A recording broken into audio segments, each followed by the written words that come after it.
বরং আল্লাহর হাবিব আলাইহিস সালাম সেই সময় দোয়া করেন, ক্রন্দন করে করে নয়নের পানি ছেড়ে আল্লাহর দরবারে দোয়া করেন, আল্লাহুম্মা সাব্বিতহু, আয় আল্লাহ, যখন আমার কলিজার টুকরা আমার হোসেন কারবালার ময়দানে বড় ধরনের পরীক্ষার সম্মুখীন হবে, সেই সময় আপনি মওলা আমার নাতিকে আরো সহ্য করার, ধৈর্য ধারণ করার ক্ষমতা বেশি দান করিও।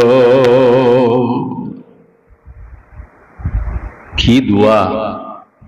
এই কথা বলেন নাই শহীদ করাইও না, দোয়া করেন এইভাবে পরিস্থিতির সম্মুখীন হব যখন, তখন আপনি ধৈর্য ধারণ করার ক্ষমতা দান। আমার টপিকে আসি। এজিদের মধ্যে খিলাফত হওয়ার, খলিফা হওয়ার যোগ্যতা ছিল না। সে ছিল একজন স্বৈরাচারী, ইসলামিক গণতন্ত্রের বিরোধী।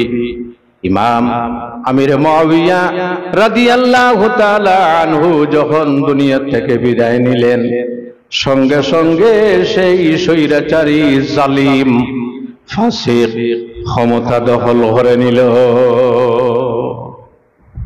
ক্ষমতার আসনে বসে পড়ল। ক্ষমতার আসনে বসলেই কি হবে? যদি জনগণ সমর্থন করে না, তাহলে ক্ষমতার আসনে বসলে হবে? জি।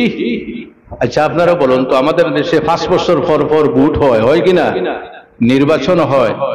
যদি কোনো মানুষ নির্বাচনে না দাঁড়িয়ে আপনার গ্রামের মধ্যে এসে বলে আমি এই এলাকার এমএলএ,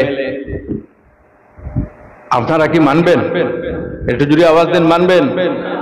হঠাৎ কোন ধনী মানুষ যদি এসে বলে, বিনা নির্বাচনে প্রতিদ্বন্দ্বিতা না করিয়া সে যদি এসে বলে যে আমি এই এলাকার এমপি, আপনারা মানবেন? কোন সময় না।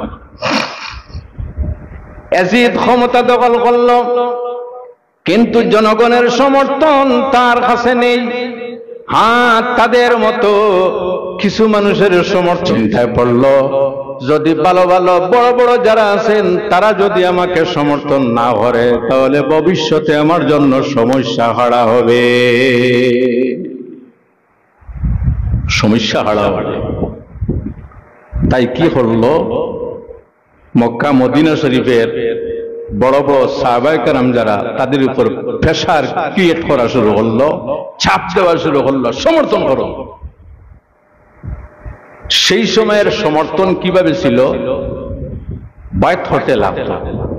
আমরা যেভাবে বর্তমানে ভোট দেই, সেই যুগে এই ভোটাভুটির প্রচলন ছিল না।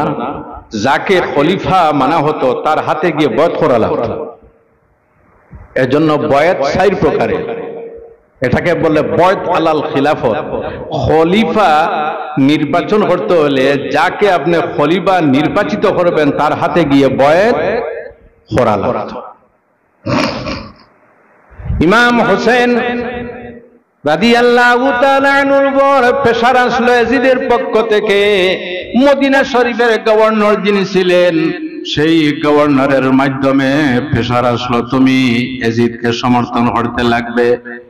ইমাম হোসেন বলেন, আমি কখনো এজিদকে খলিফা হিসাবে সমর্থন করব না।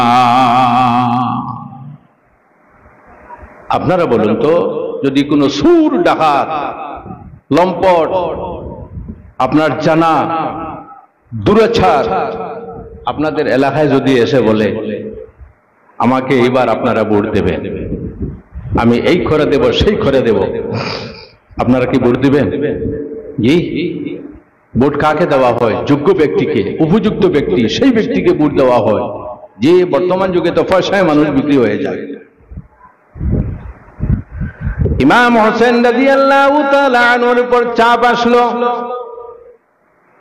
যে তুমি ইয়াজিদকে সমর্থন করতে লাগবে।